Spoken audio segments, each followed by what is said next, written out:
Maithan steel निर्माण का मानदंड। और बड़ी खबर इस वक्त पटना से आ रही है, जहां बिहार एनडीए में हलचल बड़ी इस वक्त शुरू हो चुकी है। सीनियर नेताओं से इस वक्त मुख्यमंत्री नीतीश कुमार मिल रहे हैं, पार्टी के नेताओं से उनकी ये मुलाकात इस वक्त, और बिहार एनडीए में इस वक्त हलचल बढ़ चुकी है। पार्टी के नेताओं के साथ मुख्यमंत्री नीतीश कुमार की मुलाकात हो रही है, जिसमें सीनियर लीडर्स मौजूद हैं। एक करने मार्ग में यह मुलाकात इस वक्त बातचीत के जरिए होती हुई। दूसरी तरफ बीजेपी की बैठक हुई है, जिसमें वर्चुअल माध्यम से बैठक में सांसद से लेकर विधायक और नेताओं की उपस्थिति रही। अग्निपथ पर बवाल के बाद यह बैठक बेहद खास और महत्वपूर्ण हो जाती है। प्रदेश अध्यक्ष के नेतृत्व में यह बैठक हुई, जिसमें सांसद, विधायक और नेताओं की मौजूदगी रही। और इस वक्त बड़ी खबर यह कि अग्निपथ पर बवाल के बाद मुख्यमंत्री नीतीश कुमार के साथ बीजेपी के सीनियर लीडर्स की मुलाकात एक करने मार्ग पर इस वक्त होती हुई। तो जेडीयू में नीतीश कुमार ने अचानक से कई नेताओं और कार्यकर्ताओं से मुलाकात शुरू कर दी है, और इस वक्त हमारे साथ जेडीयू के एक नेता हैं, पूर्व महासचिव, जो मुलाकात करके करने मार्ग से बाहर निकले। क्या नाम है सर आपका? अशोक कुमार बादल। अच्छा अशोक जी, किस सिलसिले में आज मुलाकात हुई? बहुत नेता कार्यकर्ताओं से मुलाकात कर रहे थे। सभी अपने अपने क्षेत्र से आए थे, उनको जो जो अपने क्षेत्र में जो समस्याएं हैं उन्हीं को लेकर के आए थे। मैं भी अपने क्षेत्र से आया था, हमारे यहाँ भी कुछ समस्याएं थी, कार्यकर्ताओं की बात थी, उसी को ले आकर के माननीय मुख्यमंत्री जी से मिलकर आग्रह किया कि इस क्षेत्र का ये जो समस्या है उसका सुधार में कोई उपाय लाया जाए। और कितने लोग थे अंदर? करीब हैं यही 60-70 आदमी का है। जेडीयू के बड़े नेता लोग भी मौजूद? हाँ, विधायक मंत्री भी हैं। तो क्या कुछ और भी हलचल है क्या? कोई हलचल नहीं, सब सामान्य है, पार्टी में सब कुछ सामान्य है। पार्टी में तो सब ठीक है, गठबंधन में सब ठीक है? सब ठीक।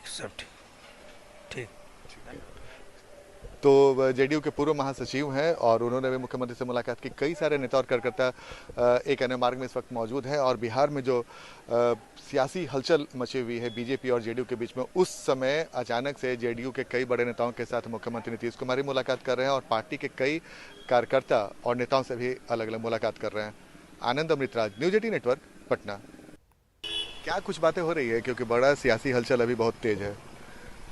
नहीं, वो जो है, जो कार्यकर्ता दौर में कहीं छूट गए हैं पीछे में, चुनाव के टाइम में जिन लोगों को सम्मान नहीं दिया गया है, या और जो उनकी शिकायत है, व्यक्तिगत जो जदयू के कार्यकर्ता हैं उनको कहीं कोई कमी रह गया है, जो मुख्यमंत्री सर्वे में उनको आ रहा है कि कुछ लोग छूट गए हैं, तो उन लोगों को बुलाए हैं, पुराने साथी लोगों को बुलाए हैं मिलने के लिए। फुर्सत के क्षण में पुराने साथी हम लोग से मिलने के लिए बुलाए हैं। तो मतलब कुछ टिप्स वगैरह भी मिल रहा है, कुछ तैयारी वारी भी हो रही है? नहीं, ऐसी कोई तैयारी नहीं है।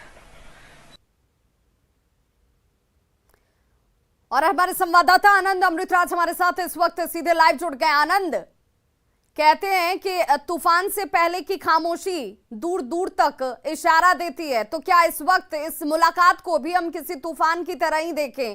क्योंकि पहले बीजेपी की तरफ से बैठक होती है और अब मुख्यमंत्री इन तमाम बीजेपी के सीनियर लीडर्स के साथ मुलाकात कर रहे हैं, तो जरूर इस वक्त ये मुलाकात अपने आप में खास हो जाती है।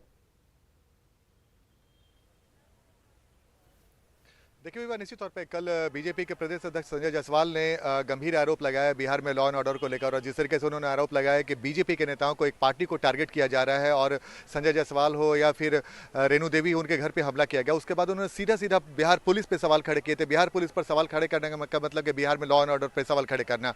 और कल उनके काउंटर में तुरंत राष्ट्रीय अध्यक्ष जो जेडीयू के हैं ललन सिंह, उन्होंने भी एक तरीके से तीखा हमला किया। उसके बाद उपेंद्र कुशवाहा ने भी तीखा हमला किया। तो तूफान कल वास्तव में दिखा एनडीए में, जब दोनों पार्टी के बड़े नेताओं की तरफ से आरोप प्रत्यारोप के तीर चले।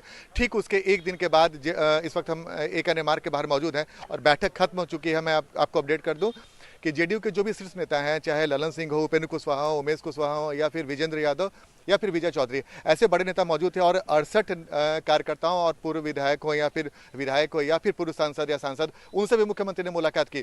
लेकिन इससे भी महत्वपूर्ण बात मैं आपको अभी ताज़ा ब्रेकिंग दे दूं कि बिहार के मुख्य सचिव और बिहार के डीजीपी इसके सिंघल और मुख्य सचिव आमिर सुबहानी, वो भी यहाँ पर पहुंचे हैं, और उनका यहाँ पे आना बेहद महत्वपूर्ण माना जा रहा है, क्योंकि कल जिस तरीके से संजय जायसवाल ने लॉ एंड ऑर्डर पे लेके सवाल खड़े किए थे, आनंद क्या हम ये मानकर चलें कि जब ये बैठक जो कि अब खत्म हो चुकी है, इस बैठक में मुख्यमंत्री की तरफ से अपने भी पार्टी के तमाम नेताओं को ये निर्देशित किया गया होगा कि आप व्यक्तिगत किसी तरह की टीका टिप्पणी से बचिए, क्योंकि संजय जायसवाल ने लॉ एंड ऑर्डर को लेकर जरूर सवाल खड़े किए।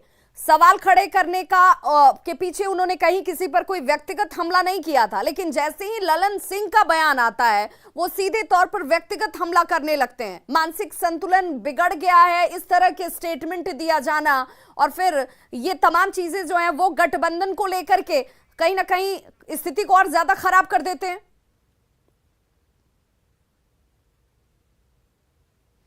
और चलिए इस वक्त सीधे लिए चलते हैं अग्निपथ को लेकर के मुलाकात और बातचीत जो है वो